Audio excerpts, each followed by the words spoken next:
삼성전자의 노사 분규가 마무리됐습니다. 하지만 여기에서 끝나는 게 아니죠. 노노 갈등은 물론이고 주주와의 갈등은 이제 시작입니다. 오늘은 이정환 한양대학교 경제금융학부 교수와 함께 이 내용 알아보도록 하겠습니다. 교수님 어서 오십시오. 자, 삼성전자 노사의 이 임금 협약 어제 오전에 최종 가결됐다라는 소식이 전해졌어요. 의미가 없는 건 아니죠. 의미가 꽤 있죠. 아무래도 이제 국가 경제적인 차원에서는 장기간 지속됐으면 위험할 어떠한 이제 반도체 분야의 리스크를 잠재웠다는 점에서 큰 의미가 있다는 말씀드릴 수 있을 것 같습니다. 아무래도 이제 반도체가 이제 국가 경제 성장의 중심이고 최근 수출이라든지 영업이익의 중심이 되다 보니까 또 반도체 산업의 특성상 한번 이렇게 공장을 멈추게 되면은 리스크 같은 것들이 커질 수밖에 없는 상황이 될 수밖에 그렇죠. 없어서 그러니까 영업이익 같은 손실이 엄청나게 되고 그것은 이제 우리나라 반도체 산업 혹은 우리나라 국가 경제 전반에 영향을 미칠 수 있는 큰 가능성 때문에 좀 우려를 많이 했는데 이것을 잠재웠다는 점에서 큰 의미가 있다고 보시면 될 것 같고요. 사실 이제 계약 차원에서는 이제 삼성전자가 사실 SK 하이닉스가 영업이익에 대한 10% 배분을 먼저 했고 이번에 삼성전자 DS 부분 반도체 부분에서 이제 결국 최종 한 12%가량 나눌 수 있는 체계를 만들면서 이러한 노사 분규 같은 것들 혹은 노사 갈등 같은 것들이 계속되지 않을까라는 이야기는 나오고 있다. 사실 보통 이제 성과급 같은 경우에는 아무래도 개인의 성과에 의존을 많이 하지 이렇게 크게 영업이익 몇 퍼센트를 하진 않거든요. 근데 이런 계약들이 조금 일반화되면서 우리나라 국가 경제의 어떤 노사 관계 이런 것들에 좀 영향을 미치는 것이 아니냐 이런 말씀 드릴 수 있을 것 같습니다. 특정 사업부가 이런 식의 영업이익의 몇 퍼센트 이런 식의 어떤 성과급을 요구하고 받아낸 거는 유례를 찾기 어려운 일인 것 같은데요. 자, 지금 사장단이 국민에게 사과를 하면서 5년 동안 5조 원의 상생 투자를 하겠다라는 카드를 꺼내 들었습니다. 이 내용은 왜 나왔을까요? 아무래도 이제 삼성전자 측의 입장에서는 일단 이 파업 때문에 국가 경제에 이제 굉장히 좀 부담을 준 건 사실이기 때문에 이것에 대해서 어떤 사과하는 의미, 경영진 입장에서는 사회에 약간 사실 노사 관계, 노사 협의만 잘 됐으면 일으키지 않아도 될 문제를 어떻게 보면 일으킨 거기 때문에 사과하는 의미가 있다고 보시면 될 것 같고요. 사실 이제 5조 상생 기금의 주요 내용은 어떤 거냐면 투자의 주요 내용은 어떤 거냐면 결국 공급망 관리에 대한 강화, 그다음에 AI 교육 같은 어떻게 보면은 인재 양성에 대한 초점을 맞췄거든요. 그다음에 추가적으로 소상공인에 대한 보호까지 하고 있는데 아무래도 이제 영업이익이 또 크다 보니까 이제 그 노사 갈등이 끝나게 되면은 이것을 사회적으로 어떻게 배분할 것인가에 대한 또 논의가 나올 수밖에 없기 때문에 이것에 대해서 일부 대응하는 방안들 우리가 이제 사회적으로 받은 것들은 이러한 방식으로 돌려주겠다라는 가이드라인을 일종의 제시한 것이 아니냐 이런 말씀 드릴 수 있을 것 같습니다. 알겠습니다. 지금까지 노사 갈등에 대한 이야기를 해봤고요. 저희도 여러 차례 보도로 전해드렸습니다만은 노노 갈등도 있었습니다. 그런데 오늘은 그 내용보다는 지금 노동자 그리고 주주의 갈등에 대해서 오늘은 조금 더 자세히 알아보도록 하겠습니다. 일단은 회사의 주인은 주주잖아요. 아무래도 회사의 주인은 투자를 한 사람들이고요. 투자를 한 사람들은 흔히 말하는 주식시장의 주주이기 때문에 회사의 주인은 주주라고 볼 수가 있고 물론 채권자들이 일부 주주로서의 죄송합니다. 일부 경영진에 관여할 수 있는 부분들은 있는데 아무래도 재무 관리라든지 재무적인 성과 측면을 관리할 수가 있는데 아무래도 회사의 주인은 주주라고 볼 수 있겠죠. 그런데요, 지금 주주들이 이렇게 분노하는 배경을 보자면요, 결국에는 노동자에게 주주에게 올 몫이 가면서 노동자들이 주주의 몫을 빼갔다 이런 부분인 것 같거든요. 어떤 측면에서 이렇게 볼 수 있는 겁니까? 사실 일반적으로 임원과 직원이 있죠. 사실 일반적으로 임원에 대한 이야기는 주주총회라든지 이런 쪽에 결의를 받아야 되는 이런 상황인데 임원의 임금이라든지 보상에 대해서는 주주총회 결의를 받는데 직원들에 대해서는 이제 주주들이 임원들한테 경영진에서 위임을 하고 이 경영진들이 계약을 하게 되면은 일반적으로 받아들이는 이런 경향이 있다라는 말씀드릴 수 있겠습니다. 이러한 계약 관계가 생긴 것은 전반적으로 이런 임금 계약 같은 직원들의 임금 계약 같은 것들은 인센티브가 그렇게 크지 않고 통상적이다라는 이런 생각들이 있었기 때문에 이런 위임 체계가 당연하다라고 생각을 하고 있었는데 지금 같은 경우에는 수십조 원이잖아요. 수십조 원이고 영업이익에 대해서 직접 나눠 갖는 계약이기 때문에 영업이익이 줄어들게 되면 사실은 있는 영업이익보다 노조 측에 가는 게 많으면 아무래도 주주가 받아갈 수 있는 영업이익이 줄어들게 된다. 이 결정 자체가 규모가 너무 큰 규모이기 때문에 통상적인 생각에서 받아들일 수 있는 내용이 아닌 게 아니냐. 결국 주주의 가치를 심하게 훼손했고 주주의 가치를 심하게 훼손했기 때문에 이것은 일반적인 상황이 아니고 법적 쟁송이 대상이 되어야 된다라는 그런 입장이라고 아마 이해하시면 될 것 같습니다. 그래서 요약해서 드리면 일반적으로 직원 같은 경우, 직원들의 임금 계약 같은 경우는 경영진 위임을 하는 것이 타당하고 이게 통상적으로 결정이 되기 때문에 그렇다라고 말씀드릴 수 있겠는데 지금 같은 경우에는 규모가 굉장히 크고 이것이 배당에 혹은 미래 투자에 유의미한 영향을 미칠 거라고 생각을 하니까 주주들이 자기의 권리가 침해했다라고 이해하는 이런 상황이라고 보시면 될 것 같습니다. 자, 주가에 대해서 저희가 이야기를 하고 있는데요. 주가는 배당 가치에 직접적인 영향을 받는 것이기 때문에 실제로 지금 보면은 SK하이닉스보다 삼성전자 여러 가지 요인이 있겠습니다만은 주가가 덜 오르고 있는 것도 사실이거든요. 그렇기 때문에 400만 명이 넘는 주주들이 굉장히 분노하고 있는 이런 부분이라고 볼 수가 있을 것 같은데요. 또 하나의 이슈는 이겁니다. 이렇게 먼저 노동자들이 이 금액을 가져가게 되면은 결국에 회사가 투자할 자금은 줄어들게 되고 이게 이후에 이익에도 영향을 미치기 때문에 또 주주 가치를 훼손하는 것이 아니냐 이런 부분도 있거든요.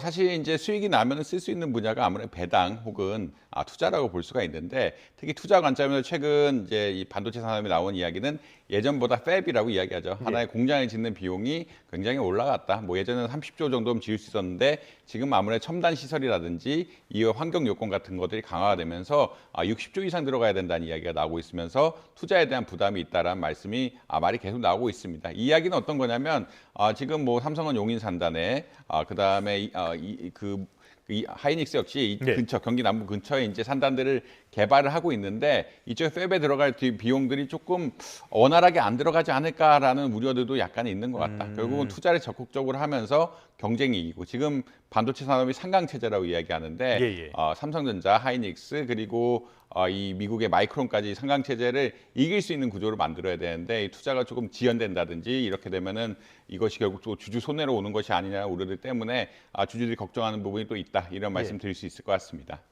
또 하나 측면에서 이 부분도 논란이 되고 있어요. 이재명 정부 들어서 상법이 여러 차례 개정이 됐는데요. 첫 번째 개정이 됐을 때 이사회에 주주 충실 의무가 새로 생겼습니다. 자, 그런데 이런 식으로 노동자에게 영업이익을 나눠주는 거 이거 자체가 주주의 이익을 침해하는 것이 아니냐. 이게 그래서 위법 논란이 있거든요. 이 부분은 어떻게 보십니까?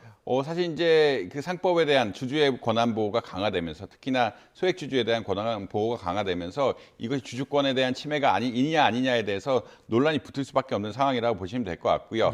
결국 회사의 영업이익이 주주한테 많이 가면은 배당이 늘어나게 되고 배당이 늘어나게 되면 주주의 이익이 되면서 수익이 늘어나게 되는 이런 경향이고요. 이것이 노동자한테 가게 된 근로자들한테 가게 되면은 근로자들한테만 이득이 가는 게 아니냐라는 이런 갈등 관계가 형성될 수밖에 없다라는 말씀 드릴 수 있겠습니다.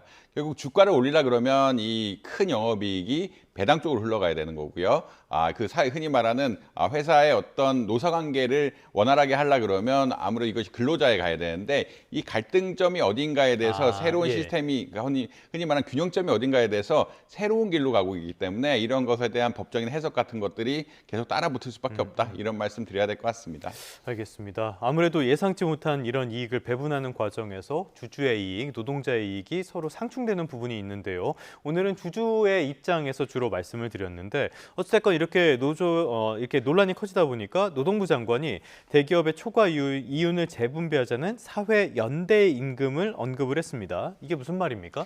사실 이게 일종의 이해관계자 자본주의라고 이야기하는데 아무래도 이제 사실 예전에는 주주 자본주의죠. 주주 자본주의라는 것은 흔히 말하는 수익이 나게 되면은 주주한테 배당이 가게 되고 회사는 주주한테 투자 수익을 열심히 돌아주면 또 투자를 좋게 받을 수가 있어가지고 이것을 바탕으로 해서 또 흔히 말하는 기업의 성장을 유지하는 이런 전략이라고 보시면 될 것 같은데 이해관계자 자본주의는 이러한 어떻게 보면 자본주의, 그러니까 주주 자본주의 일부 문제점들이 있는 것 같다. 이것이 기업의 과실 같은 것들이 근로자라든지 보다 큰 범위의 사회까지 펼쳐져야 된다는 그런 입장이라고 보시면 될 것 같습니다.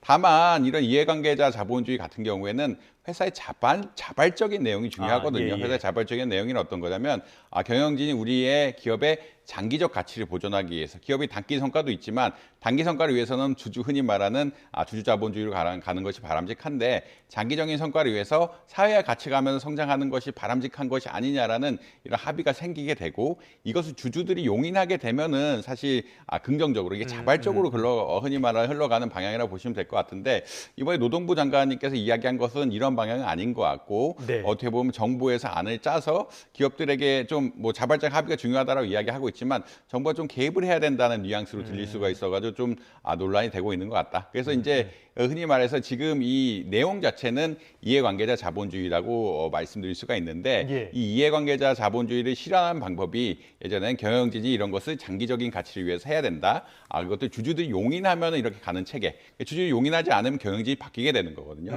네. 이런 자발적인 체계였는데 정부에서 이런 것들을 강제로 하는 것들은 약간 조금 일반적이진 않은 상황들이다. 이것을 먼저 아젠다로 내놓은 것은 일반적이지 않은 상황이다. 이런 말씀 드릴 수 있을 것 같습니다. 요즘 조금 유행이 지난 말이긴 한데요. 낄끼 빠빠라는 말이 있죠. 낄 때 끼고 빠질 땐 빠져야 된다는 얘기인데 정부가 이런 데까지 개입하는 게 과연 옳은 문제인지 다시 한번 생각해 볼 필요는 있어 보입니다. 자, 어찌됐든 이런 또 하나의 걸림돌이 해소화되면서 코스피가 어제 8,000선 돌파하고 다시 엄청나게 올랐어요. 장중에는 8,500선에 근접하기도 했었는데 자, 이 내용도 한번 봐야 되겠습니다. 코스피가 빠르게 오르고 있는데 역시 그 중심에는 삼성전자, SK하이닉스가 있었죠. 예, 어제 이제 반도체 업계 두 가지 흔히 말하는 주식시장에 두 가지 큰 호재가 있었는데 첫 번째는 아무래도 전날 마이크론 주가가 19% 아까 마이크론이 메모리 반도체 상강이라고 이야기했는데 마이크론 주가가 19% 이상 오르면서 이 반도체 수혜를 SK 하이닉스라든지 삼성전자도 같이 받는 게 아니냐는 기대감이 형성됐다는 말씀드릴 수 있겠습니다. 예. 결국 메모리 반도체 분야의 어떤 외부 호재가 한국 시장에 반영돼 이런 체계였다고 보시면 될 것 같고요. 어제 또 중심이 됐던 것은 레버리지 상품이라고 이야기하는데 예. 한국 투자자들이 굉장히 공격적이라고 보통 이야기합니다. 굉장하죠. 공격적인 이야기하는 것은 이렇게 지수가 흔히 말하는 주가가 움직이는 것보다 2배, 3배 움직이는 상품들을 선호한 이런 경향성들이 있고요. 이번에 나온 것들은 이제 2배 추종하는 상품이라고 보시면 될 것 같은데 이 2배 추종하는 상품이 오다 보니까 굉장히 이 삼성전자 하이닉스 주식에 대한 관심도가 올라가게 되고 또 마이크론 호재 같은 것들이 겹치다 보니까 아무래도 투자 흐름이 이 SK 하이닉스 이 굉장히 2배 레버리지 같은 것도 굉장히 많이 사면서 투자의 흐름이 쏠릴 수밖에 없었다라는 이야기를 드릴 수 있을 것 같습니다. 예. 결국은 메모리 반도체 업계의 외부적인 요인 그리고 제도적인 요인이 변화됨에 따라서 하이닉스 삼성전자가 주가를 이끌고 가는 이런 양상들을 보였다 이런 말씀 드릴 수 있을 것 같습니다. 자, 지금 2배 레버리지 상품 말씀을 해주셨는데요. 저희가 SK하이닉스의 최근 1년 주가 추이를 그래픽으로 마련을 했는데 2025년 5월에 20만 원에서 2026년 5월에 224만 원이 됐습니다. 10배가 올랐단 말이죠. 그러면 2배 레버리지 ETF를 만약에 그때 가입을 했었다, 없었지만 가입을 했었다 가정을 하면 20배가 오른 그런 상황이 되는 거네요.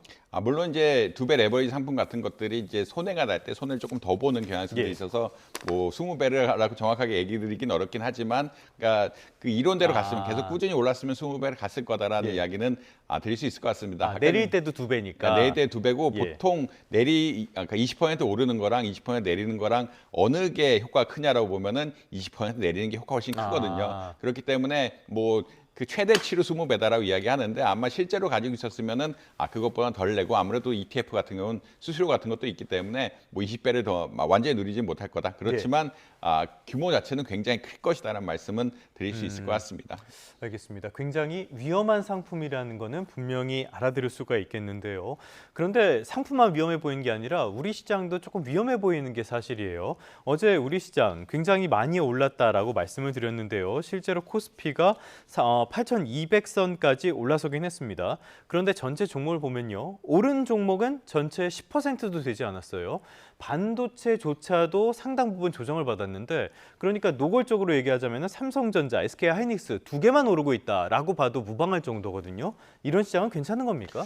사실 이제 어제 코스닥 시장 같은 경우는 3% 이상 빠지면서 많이 빠졌죠. 굉장히 이제 부정적인 영향이 나왔다라고 보시면 될 것 같고요. 지금 그래픽으로 나오는 건 코스피 시장에서도 77개의 주식만 오르고 826개 주식은 떨어졌다라는 이야기를 아마 드릴 수 있을 것 같습니다. 그 이야기가 어떤 거냐면 코스닥 시장 3% 떨어지면서 굉장히 시장이 안 좋았다. 이 코스피 시장 삼성전자랑 SK 하이닉스가 상장되어 있는 코스피 시장 역시 이 삼성전자, 하이닉스, 그다음에 삼성전기 같은 몇몇 이제 CPU 수혜주 이런 것들이 아니면은 주가가 떨어졌다는 이야기로 보시면 될 것 같거든요. 이게 사실 뭐 크게 두 가지로 해석이 될 수가 있는데 삼성전자, SK 하이닉스로 돈이 쏠려갔다. 이게 투자들이 외부 돈을 빼면서 이게 수익률이 높게 갈 것 같으니까 돈이 쏠려갔다는 측면이 하나가 있을 수 있겠고요. 두 번째로는 지금 주가가 상당히 올랐고 경제 상황이 그렇게 썩 좋지는 않은데 이미 오를 만큼 올랐다. 그러니까 나머지 주식들은 이미 오를 만큼 오르고 이제 좀 하향 추세가 오는 것이 아니냐라는 그런 해석 역시 가능하긴 하다라는 말씀드릴 수 있겠습니다. 근데 이렇게 쏠림 현상이 되면은 어떤 문제가 생기냐면 아무래도 반도체의 특성상 이제 경기 변동성이 굉장히 강하거든요. 그러니까 이런 반도체는 제조업이고 제조업 같은 경우에는 특히나 경기에 민감하게 반응하기 때문에 적자 나는 경우도 있잖아요. 적자 나는 경우도 있고 특히나 2, 3년 사이클을 통해서 영업이익이 왔다 갔다 하는 경향들이 많기 때문에 주가의 변동폭이 좀 크다라는 말씀 드릴 수 있겠고요. 이렇게 주가의 변동성이 하이닉스, 삼성전자 주가의 변동성이 우리나라 지수 전체, 우리나라 경제 정체에 미친 영향이 클 수밖에 없기 때문에 경제란 것은 국민의 자산을 포함한 이런 전반적인 개념이기 때문에 이렇게 꼭 이쪽으로 쏠려가는 것이 바람직하지는 않다. 결국은 SK 하이닉스, 삼성전자 성장하면서 다른 주식들도 역시 같이 성장하는 방향으로 가야 되는데 지금 그런 양상으로 나가고 있지는 않은 것 같다라는 우려가 좀 있다라는 말씀 드려야 될 것 같습니다. 그러니까 쏠리더라도 전체가 그래도 같이 성장을 한다면 괜찮은데 지금은 두 종목만 오르고 있다라는 점이 문제라는 말씀이신 거잖아요. 만약에 두 종목이 어떤 조정을 받게 된다. 그랬을 때는 전체 시장도 큰 타격을 받게 되겠네요. 지금 뭐 코스피 시장의 50% 이상이 지금 삼성전자, 하이닉스로 구성되어 있다고 보고요. 그래서 삼성전자, 하이닉스가 지금 반도체 분야로서 그 흔히 말하는 섹터가 동일합니다. 섹터가 동일하다는 이야기는 어떤 거냐면 그 메모리 반도체 수급에 따라서 굉장히 큰 영향을 받게 된다. 물론 최근에 이제 메모리 반도체를 장기 계약하면서 영업이익 같은 것들이 3, 4년간은 굉장히 안정적일 것 같다라는 이야기를 하는데 그 이후에는 사실 또 불안한 측면들이 있는 것 같거든요. 이것들이 또 어떻게 될 것이냐. 그리고 경쟁 같은 것들이 심화되게 되면은 마이크론하고 경쟁 같은 것들이 심화되게 되면은 그 위에 흔히 말하는 가격 충격이 심하게 올 수가 있고 이 쏠리면서 우리 50% 차지하는 주식들의 변동이 굉장히 심하게 되면서 흔히 말하는 이 연기금이라든지 우리나라 연금 같은 것들도 큰 영향을 받을 수 있는 뭐 개인 투자자뿐만 아니라 개인의 연금 자산까지 큰 영향을 받을 수 있는 구조가 되기 때문에 좀 문제가 될 수 있다 이런 말씀 드릴 수 있을 것 같습니다. 자, 안 그래도 이렇게 두 종목만 오르고 있기 때문에 소위 말하는 포모, 나만 앉아서 가난해지고 있다 이런 걱정들이 많이 작용을 하고 있는 것 같아요. 그래서 개인 투자자들이 이런 레버리지 상품 같은 데 더 열광을 하는 것 같은데 주의할 점, 어떻게 조언해 주실 점은 없겠습니까?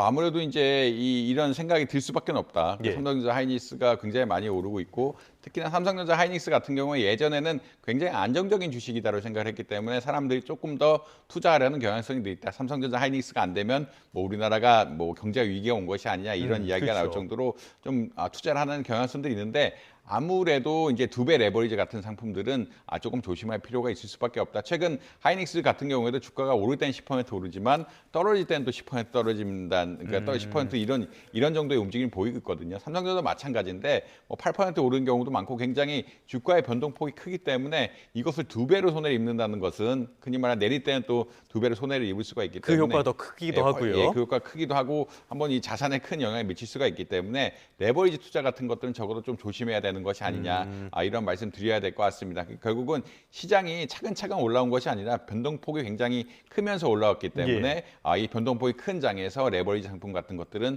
위험할 수 있다. 물론 이게 단타를 통해서 해결을 한다라고 하지만 단타 역시 잘못되면 이슈가 있기 때문에 이거 조심해야 된다. 이런 말씀 드려야 될 것 같습니다. 알겠습니다. 저희가 레버리지에 대한 위험성을 말씀을 드렸는데 지금은 레버리지도 더더욱 나아가서는 B2 이런 것들은 정말 자제해야 될 때가 아닌가 싶습니다. 지금까지 이정환 한양대학교 경제금융대학 교수와 함께했습니다. 오늘 말씀 고맙습니다.